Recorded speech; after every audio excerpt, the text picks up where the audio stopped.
Hey guys, what's going on? This is Kyle Fawcett at ProjectionHub. We're back with another video on how to write a business plan. And in today's video, we're going to cover how to write a business plan for a box truck company. This could be a moving company, it could be a delivery company, it could be, maybe even like a trash pickup company.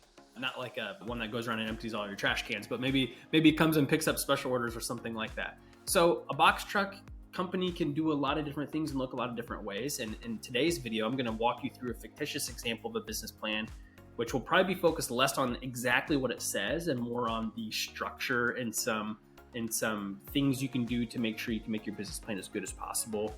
Particularly the biggest takeaway from this video is going to be, I'm going to cover 5 key points, as we go through the business plan. I'll stop and cover 5 key highlights on what I think will make the business plan the most likely to get approved for financing. So if your goal is to get a loan, then this video is going to be especially for you. It'll be helpful even if you just are planning to do internal planning or maybe even pitch an investor. But again, as I mentioned, my name is Kyle, and my time before ProjectionHub, I was an SBA lender for almost 7 years. And so that looked like working with business owners and startups to review their applications, review their business plans, review their projections, put together a bundle, take them through underwriting, all of that. And so I have some experience on, what makes a good business plan. During my time there, I had the chance to work with several different like courier businesses and some moving companies and some different things like that, and help them through the process of a loan application. So in ProjectionHub, we've helped over 50,000 small businesses create their financial projections specifically. But even in the last year or so, we've been offering business plan services as well, and we've helped a lot of businesses through that. So again, we're going to be going through this free business plan template for a box shop company. You can get it down in the description below to follow along and use that as your own tool as you fill out your business plan. But we're going to cover a lot of things today. So if at any point you have any questions, feel free to comment or email us at support@projectionhub.com. And if at any point you like the video, give it a thumbs up. Consider subscribing to the channel. That really helps us as a fellow business, a small business as well. So without further ado, let's go ahead and jump in. All right, here we are in the business plan. So as I mentioned, you can get this down in the description below, totally free. This is filled out with like a fictitious example of a box truck. Now, as I mentioned in the introduction, a box truck company can be a lot of different things. You can do many different things, or you can focus on one type of thing. Like if you want to do courier services, or you want to contract with Amazon, or do you want to be a moving company? There's lots of different things that this could be. And so I'm going to try and cater to as much of that as I can. But just know, as you're filling out your business plan, you're going to want to, you can use all of this structure here. You can use all this for inspiration, but you're going to want to write your own content in here. So please keep that in mind as we go through this. And when I get to those 5 key points, I'll stop and I'll give you some examples and demonstrate some things and make sure I'm clear on that as well. So let's go ahead and dive in here. So the first thing I want to point out right away is in this table of contents, you can tell that the business plan isn't super long. Now, again, this is just a fictitious example with some shorter sections in it and whatnot. But for the most part, I would say that's about as long as you want your business plan to be. A lot of people I think it's a misconception that people think a business plan needs to be long to be good. And I would actually argue the opposite is true. I think a short and powerful business plan is much better. When I was a lender, if someone would hand me a 50-page business plan, a 100-page business plan, there's no way we're going to read all of that. And so a lot of important details, if they're spread out across 50 pages, they kind of get lost. They fall through the cracks. But if you reserve the 15 to 20 pages for just the most important meat of the business plan, then it makes every single section of that good and worthwhile. So the purpose of your business plan isn't to educate the reader or let's say the lender in this instance on what the industry is. It's to demonstrate your specific plan to be successful in that industry. And so successful in that use case is probably repay the loan. That's what you want them to think, right? You want to pay back the loan. If the business is successful, then you're paying back a loan. And so that's our goal for the business plan. We don't want to waste valuable space talking about the industry and all that kind of stuff. We want to talk about you specifically, your business, your opportunity, what you're going to be doing, and your plan for that. So now that I'm off that soapbox, let's go ahead and start kind of going through this. First, we've got our executive summary. I want you to think about this section as like the cover letter for your resume for a job application. So this is going to be kind of a highlight of a few important things, introducing yourself a little bit, introducing the business a little bit. So got our company overview, objectives. When it comes to objectives, if you're going to include them, I would encourage you to make them measurable. So this is a fictitious example again. So these are going to be a little fluffy. They're going to be a little vague. But a short-term goal, could be like, we want to break even and be profitable within the first 18 months or something like that. A long-term goal could be, we want to expand to have 3 different crews, or we want the fleet to be 5 trucks by the end of year 3, or I don't know, like make it measurable, something like that, because that gives the lender more of a vision of like what you actually hope is going to happen with this business, your long-term plan.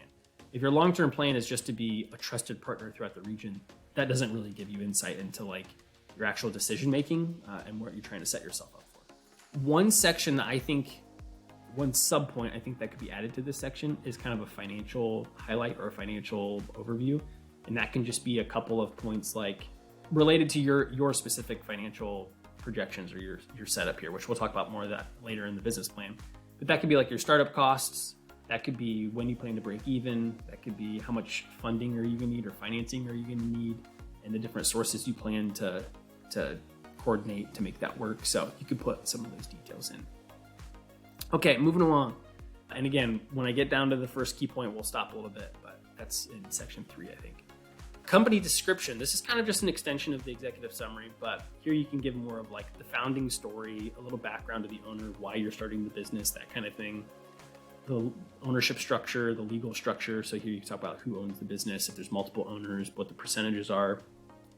Unique selling proposition. Much like the goals, I would encourage you to make this actually what makes you unique. If, by saying like, what makes us unique is we're going to be the best delivery company. That, while that could be true, that's not enough to really make you set apart, because you can't really prove that. It's not really a thing that you can do. Here's where you want to talk about your actual secret sauce. So like, is there a delivery service or like a thing that you could do that nobody in the area is doing? Or what makes you especially stand out? That's what your unique selling proposition is for. What actually is going to give you the competitive edge over somebody else. If you can't think of something like that, then you don't have to necessarily include that, but that's what you want to do there. And then talk about your target market a little bit. So again, as I alluded to, like a box truck company can be a lot of different things. And so like when you know what you're going to do, you need to kind of cater your whole business plan to that, right? So your target market is going to be related to, like, if you're going to be a moving company, then it's going to be related to people that are trying to move, right? And if is there going to be like a target cost range or price range you want to be within? If you're going to be a courier company or a delivery company, then you need to, maybe your target market is businesses, or is it also individuals? And that's where you're going to kind of gear that towards them. Market analysis, just like I was talking about with, depending upon what type of box truck service you're going to provide, that's going to completely change your market analysis. So when you give your industry overview, this isn't like the Shark Tank, like, the courier business is a $100 billion industry, blah, blah, blah, like that. We're not doing that. This is talking about within the area where you're actually going to operate, give us a lay of the land. So if you're going to start a moving company, what does the moving industry look like where you're at? Are houses actually selling? Are people moving? Is there activity? Is there a ton of movers and not many people moving? Like, give us a little lay of the land there. Competitor analysis. Moving companies or box truck companies can serve a wide range, right? Like if you were opening up a donut shop, then your range or your footprint of competitors might be kind of small, right? Who's within 10 miles? A box truck company, that's probably quite a bit bigger, right? Is that, like, I'm located in Indianapolis, and so is that going to be central Indiana? Is that going to be the whole state? Is it going to be the tri-state area? Like, that's what's going to drive probably who you outline your competitors are. If you're a moving company and you primarily only operate within the state of Indiana, then only talk about the other movers that are offering something similar than that. Or they might be national or whatever, but you get my point. You want to talk about who's specifically doing what you're doing, or if there's something that you're trying to pride yourself upon doing this specific thing. Is there anyone else that's doing that specific thing too? And an indirect competitor is going to be a little tricky, but this gives you an example. Like, an indirect competitor is someone that can do what you're offering, but maybe that's not their primary focus. So yeah, let's kind of move on. Like, for example, let me give you one quick. If you're going to be doing delivery services and part of that's going to be for Amazon, you're contracting with Amazon, an indirect competitor could be, I can't remember the name of it, but there's people that can go to the Amazon warehouse in like their car and pick up some orders and take them to places, right? That's an indirect competitor. You don't really need to be looking out for them, but they can impact your business. Let's say that. Okay, and then you got a target market analysis. Again, we've already kind of touched on that. This is just an opportunity to go into more detail. And I'll say, even though we haven't hit a key point yet, everything that we've covered is important so far. You need to include your version of that, your rendition of that. It's just not one of those 5 key points that I think is the opportunity to really take your business plan from kind of good to great. Okay, but as I say that, the first one's here, market analysis. So my key point is we've already kind of analyzed the market, but can we provide some specific examples of research to back up the fact that we think that there is room in the market, there's an opportunity in the market? It's one thing to just say like, yeah, there's room in the market, so we're going to start a business. But like, what proof do we have that from? We can't just say we have a feeling for that. We need to demonstrate that. So one way to demonstrate that, this is going to be a little, maybe I don't want to say it's a little tricky, but for this industry, it's just less concrete. We're going to do a keyword research, some keyword research analysis, and then compare that to a competitor analysis. And so I'm on Google Ads. You can create a free Google Ads account, and they have a tool called the Keyword Planner tool. This allows you to see how often people are searching certain things within a certain location. So like I said, Fishers, Indiana, right? Like maybe for this example, let's broaden this out to Indianapolis. Yeah, 3 million people, kind of a central Indiana area. And you know, you can see the phrases I kind of typed in here: local delivery near me, box truck delivery near me, small truck delivery service, moving company, moving service. So I'm kind of trying to appeal to a lot of different things here that your business plan can do. And this is going to show us a few things. One, it's going to show us how often are people actually searching for that, which is helpful to know. It can show you how competitive that is. That's from an advertising. So like you can pay for advertising on Google for your result to show up higher up. So this kind of shows you how competitive that is, which is sometimes an indication of how much demand there is for that. Like if a ton of people are, if it's high competition, that means there's a lot of there's a lot of businesses, right? There's a lot of people trying to earn those searches. If it's low, that means there's kind of an opportunity there. The most important thing though, I think, is this trend data. So 3-month change is going to be more seasonal, right? This 3 months compared to last 3 months, how much has that grown or shrunk? Year over year change, however, is going to be more of an indication of like, is this thing, are more people searching for this year than last year, or less people searching for your service this year versus last year? And so you can kind of see these percentages, right? Let's see what's around it. We just have delivery near me. It's hard to know if they mean food or delivery service, but it is down almost 20% year over year. 2 men in a truck, which would probably be more like moving services, down 18%, which at the time of recording this, it's March 2024. So the housing market is a little stalled right now. So maybe that just means less people are moving in general, but I suspect that will change in the near future. Moving company down 50%, again, probably related to what I was just talking about. Huge increase for food delivery, but you're probably not doing that with the box truck. Movers near me is actually up 120%.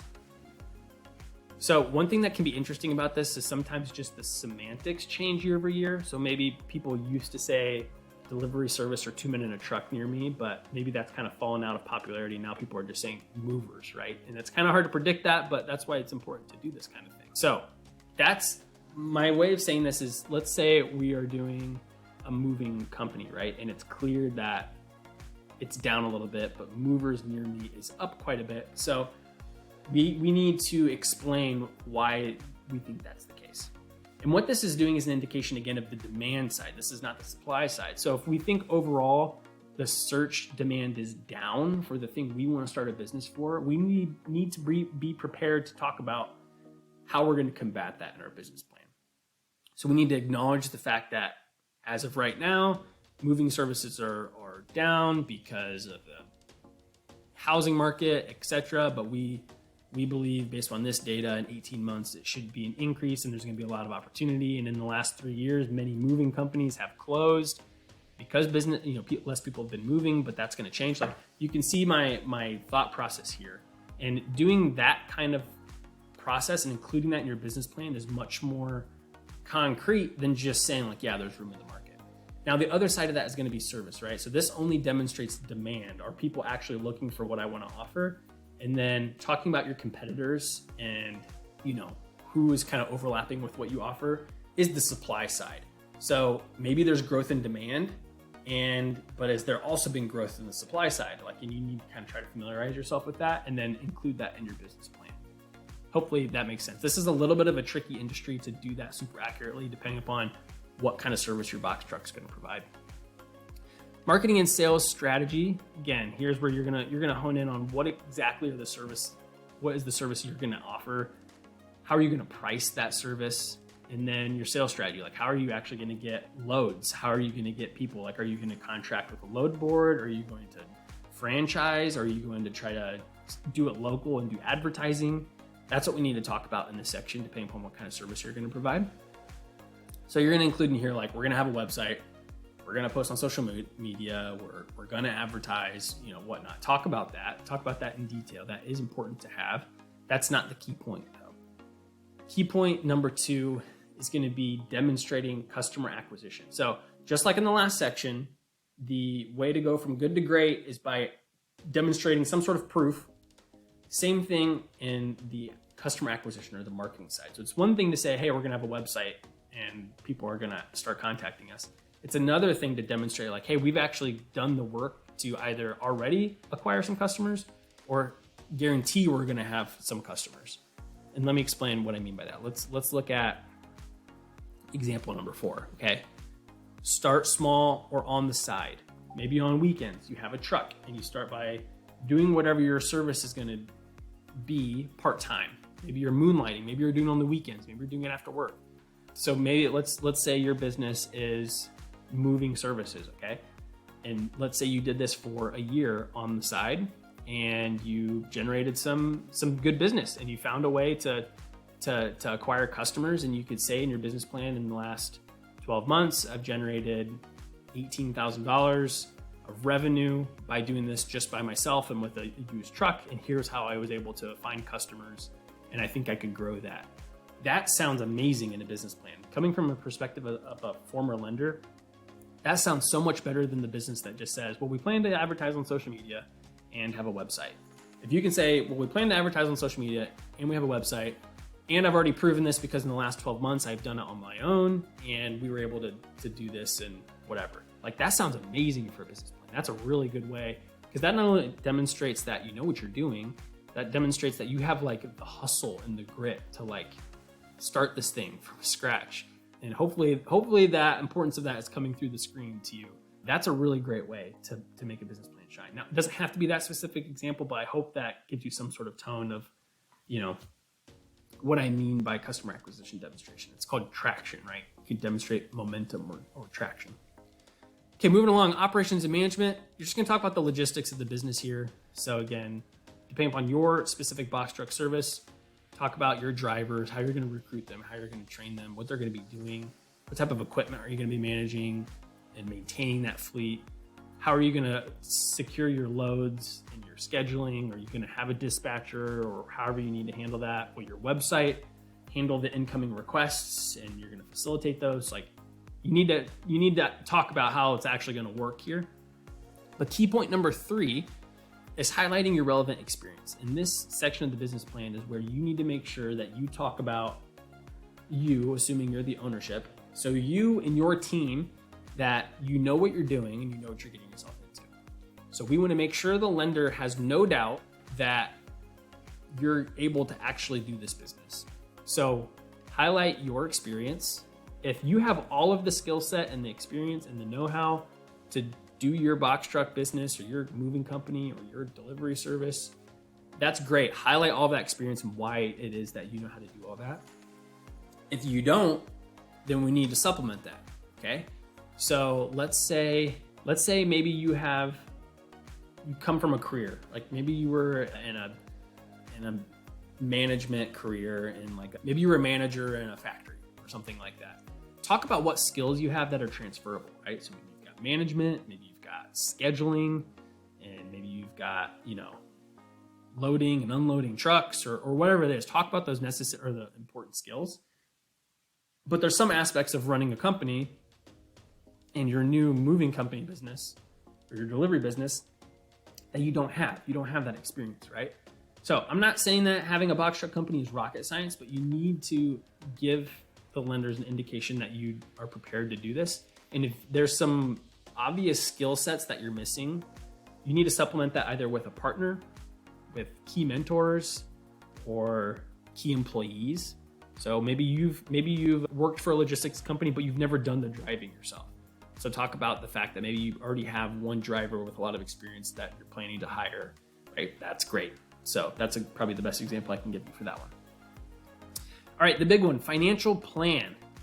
Okay, so here you can see we've got a breakdown of our startup costs. We've got a breakdown of 5 years worth of some key financial data like projected revenue, cost of goods sold, gross profit, net income. You know, how many trucks are we going to have, revenue per truck, some key ratios, a breakdown of our monthly operating expenses, and then a profit 5-year pro forma profit and loss statement, cash flow statement, and balance sheet. Now, before you get overwhelmed, because this is usually the point where a small business owner or someone who's trying to open a business gets a little overwhelmed, is the number side of things. Quick little plug, but I promise it's gonna make it easier for you. All of those were generated using this template. This projection template, I put a link down in the description below. You can get it. If you stay to the end of the video, I'll even give you a discount code on it. It's less than $100, but just hear me out here. You have to have financial projections. If you're a startup and you have your business plan, you have to have financial projections.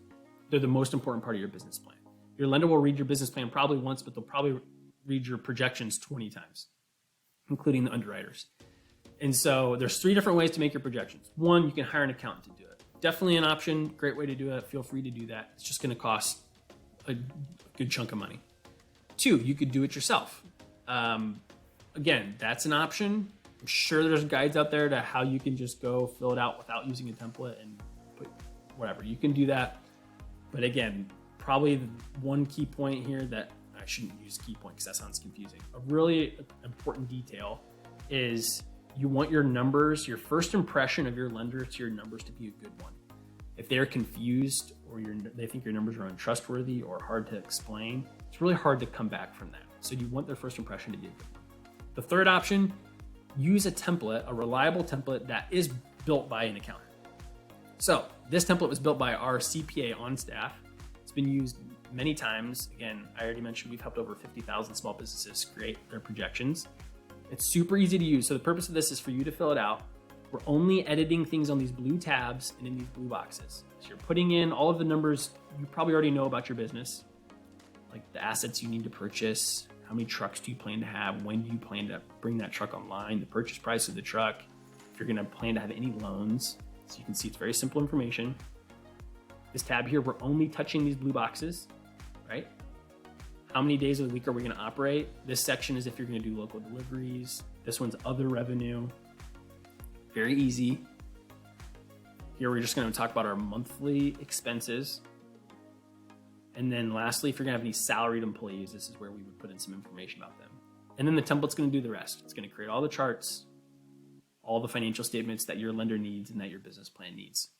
Okay, it's very easy to do. I've linked that in the description below. Again, I'll give you a promo code at the end of the video.